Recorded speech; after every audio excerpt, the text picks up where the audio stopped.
Ini apa ya? Nah, selanjutnya ada liquid hierarchy. Dulu kalau misalnya kita ketemu kakek, ketemu nenek, itu paling enggak harus nunduk gitu ya. Mbah, kula nuwun, Mbah. Kalau anak sekarang enggak, halo Mbah, tos. Gimana Mbah kabarnya? Oke enggak? Atau misal ketemu Eyang Hartono gitu, ketemu ini ada Adi Yuswo kah di sini, ketemu siapa gitu ya. Kita oh iya, ketemu Bu Ketut gitu. Halo Bu. Kalau dulu nggak berani kita angkat tangan dada-dada tos, pasti halo Bu, gimana kabarnya? Sekarang udah berani nih. Halo Bu, masak opor nggak? Generasi Z sangat liquid terhadap hierarki. Bahkan nggak cuma di relasi keluarga, relasi sosial, bahkan juga di relasi pekerjaan, di senioritas. Nggak ada namanya senioritas, nggak ada namanya bos di tempat kerja bagi generasi Z. Kalau misalnya nih Bapak Ibu Saudara, mereka ada dalam dua pilihan, passion apa jabatan. Biasanya generasi Z akan cenderung memilih passion. Walaupun, wah kamu kan masuk bank yang sangat terkenal nih, Bank Indonesia, Bank BNI, wah tapi passion saya kayaknya lebih seru jadi tukang nasi goreng deh. Karena mereka adalah generasi yang liquid. Mereka tidak mempedulikan jabatan, hierarki, egaliter selama mereka merasa nyaman.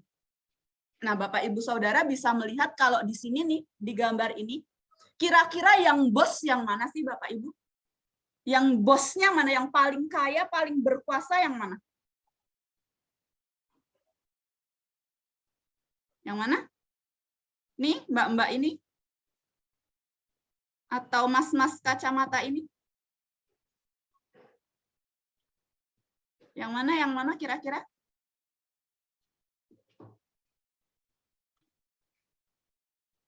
Iya, Bu Woro, yang mana, Bu? Dari gesturnya tuh yang berdiri. Ya, ini ya. Kita kalau misalnya ngelihat gambar seperti ini, gampang ditebak nih, pasti bosnya ini. Soalnya udah mukanya kusem, dia berani berani punya gestur kayak gini, gestur yang sombong banget, terus bawahannya terlihat tertekan, nunduk, nggak ada yang berani ngangkat kepala, apalagi nentang. Nah, ini salah satu ciri di mana kalau dulu di fase sebelumnya, di masa sebelumnya, hierarki ini masih ada.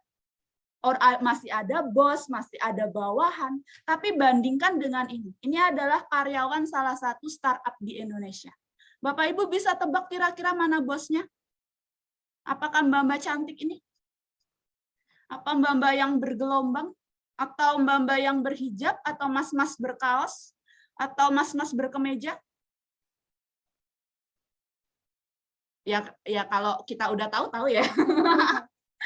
Tapi kalau kita lihat gambarnya nih, kita sebagai orang awam yang nggak kenal startup ini, pasti susah ngelihat mana ya bosnya, karena semuanya seumuran, semuanya bajunya sama, nggak ada yang songong, yang berani berdiri megang meja, nggak ada yang kelihatan tertekan.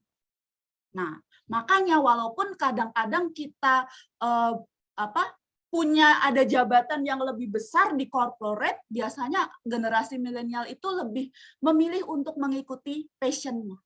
Mereka tidak menyukai hierarki, mereka tidak menyukai jenjang yang lebih tinggi, tapi mereka menyukai kesetaraan atau egaliter. Makanya disebut juga dengan liquid hierarki, generasi yang menyukai kesetaraan. Ini apa ya? Nah, yang selanjutnya ini adalah liquid responsibility, di mana mereka itu juga punya tanggung jawab yang cair. Soalnya nggak ada perjumpaan ya Bapak Ibu Saudara. Soalnya kita biasa pakai internet. Wah, kalau pakai internet lagi pesen makan gitu. Waduh, ternyata uangnya nggak ada. Oh ya udahlah, aku blok aja nih abang-abangnya, nggak ada tanggung jawabnya. Atau kita punya ada artis yang kita nggak suka, ya udah aku pakai second account aku pakai akun keduaku yang nggak ada namanya buat jelek-jelekin artis ini. Nggak ada tanggung jawabnya sama sekali. Karena anak-anak generasi milenial ini nggak punya badan, gitu ya. Mereka di dunia sosial, di dunia maya, ya udah tidak punya tanggung jawab apa-apa. Mereka sangat liquid dalam tanggung jawabnya. Tapi kalau misalnya mereka punya nilai yang sama untuk melakukan sesuatu, contohnya Bapak Ibu Saudara bisa buka akun Kitabisa, di situ ada banyak sekali orang yang menggalang dana. 10.000, 50.000, nanti kalau ditambah-tambahin karena bareng-bareng, karena banyak bisa sampai miliar-miliar. Jadi walaupun nggak ada tanggung jawabnya, tapi kalau mereka punya nilai yang sama dengan organisasi tertentu, dengan golongan tertentu, mereka berani untuk mengolah atau berani untuk nyumbang, untuk memberi dengan tidak tanggung-tanggung. Daripada bantu orang yang kenal, orang yang susah di dekatnya, mungkin mereka lebih memilih ya udah membantu orang yang nggak dikenal. Karena yang tidak ada tanggung jawab yang real atau tanggung jawab yang nyata ketika kita punya liquid responsibility. Yaitu ada sisi baiknya, tapi juga ada sisi negatifnya. Nah, kenapa sih kok generasi Z itu bisa terbentuk demikian? Jelas. Karena mereka hidup di zaman postmodern. Nah, ini agak susah jelasinnya ya. Bapak Ibu Saudara ingat nggak? Ingat nggak lagi? Belum lahir soalnya. Dulu di Inggris itu pernah ada namanya revolusi industri. Yang tadinya kerja pakai tenaga manusia ganti pakai tenaga mesin. Nah, itu namanya zaman modern. Zaman modern itu di tahun tersebut, tahun 1800-an. Di zaman sekarang, tahun 2021, kita sudah melewati masa modern. Namanya adalah masa postmodern. Cirinya apa? Kalau dulu kan, kalau di zaman modern itu kan yang berkembang akal atau pengetahuan ya. Wah, kita bikin pabrik nih, kita fisikanya jago nih, IPA-nya jago nih. Terus kita pokoknya yang nalar-nalar matematika, fisika itu benar-benar berkembang. Tapi kalau di zaman postmodern, hal-hal yang berkembang itu beragam. Termasuk kita mengenal namanya beragam kebenaran. Nah, kaitannya tadi sama agama, sama liquid religiosity. Generasi Z ini berpikir agamaku benar, agamamu juga benar, agamanya dia juga benar, agama orang lain juga benar. Jadi mereka melihat beragam kebenaran. Termasuk mereka juga tinggal di dunia digital, fisik dan digital. Kalau orang zaman modern kan kerjanya di pabrik, lihat mesin, lihat apalagi ya, lihat mesin, lihat TV, barang elektronik. Kalau di zaman generasi Z mereka lebih canggih lagi. Wah, aku bisa main game di gereja, visualnya gereja, tapi nanti ada kartunnya. Nah, adik saya itu punya buku, Bapak Ibu Saudara. Bukunya kalau di-scan pakai HP itu bisa keluar dinosaurusnya. Jadi nanti dinosaurusnya nari. Terus kalau misal nanti dinosaurusnya kita pencet kepalanya, nanti ada tulisannya, kepala dinosaurus berguna untuk apa? Kita pencet buntutnya. Oh, nanti keluar buntut dinosaurus berfungsi untuk apa? Semuanya bukan di bukunya ya, tapi di HP-nya. Namanya augmented reality. Jadi dunia digital dengan dunia nyata itu bergabung menjadi satu.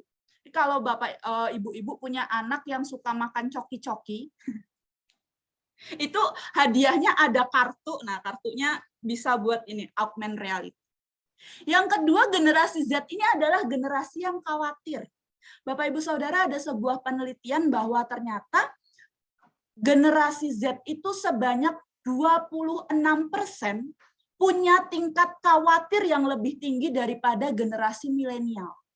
Jadi kekhawatirannya generasi Z akan masa depan itu sangat besar. Nah, mungkin alasannya kenapa? Ya karena dari kecil kita sudah diperlihatkan lingkungan kita akan rusak loh tahun 2050. Kita sebentar lagi sebagai manusia ini adalah orang yang jahat loh karena merusak dunia. Belum lagi dengan isu kesehatan, generasi Z ini sudah tahu, itu ada loh anak-anak yang masih kecil itu sekarang pada diabetes. Anak-anak yang masih kecil itu sekarang banyak loh yang punya penyakit paru-parunya bermasalah. Generasi Z itu sekarang banyak loh yang masih muda kena kolesterol.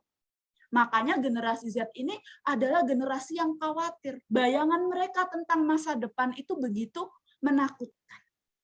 Nah, makanya generasi Z ini biasanya jago untuk asuransi, jago untuk suka banget aksi-aksi lingkungan, jago lebih suka buat olahraga, itu karena kekhawatiran mereka terhadap dunia sebenarnya tinggi. Yang selanjutnya musuh utama generasi Z, tadi kan saya bilang ya, generasi Z ini generasi yang pluralis. Wah, kamu agamamu benar, agamaku benar, agama dia benar. Tapi musuh utamanya dari generasi Z adalah fanatisme. Kenapa ya fanatisme ini kan agamaku doang yang benar, kamu salah, kamu salah, kamu salah.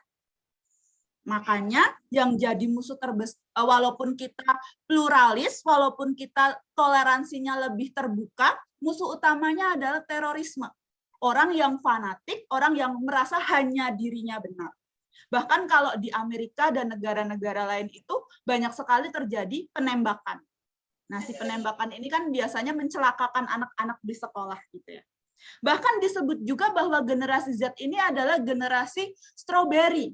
Dia adalah generasi yang indah di luar, tetapi begitu dipencet, begitu digigit, dia lembek di dalam. Jadi mereka adalah generasi yang sangat rapuh. Kenapa kok bisa rapuh? Ya ini nggak bisa dilepaskan dari konteks zamannya. Apa-apa sudah ada. Nah, saya punya cerita ya Bapak Ibu Saudara. Saya itu kan dibesarkan oleh simbah. Jadi waktu SMP itu saya gampang banget pingsan di sekolah. Pokoknya setiap 3 bulan sekali itu pasti pingsan gitu. Nah, kenapa? Karena kalau sama simbah saya kan berarti di atasnya boomer itu generasi apa ya? Pokoknya generasi atas ya, generasi mbah-mbah ini kan kalau mendidik sangat strict. Mbah saya itu kalau saya sakit tetap harus sekolah. Nggak peduli sakitnya panas, nggak peduli sakit perut, itu tetap harus sekolah.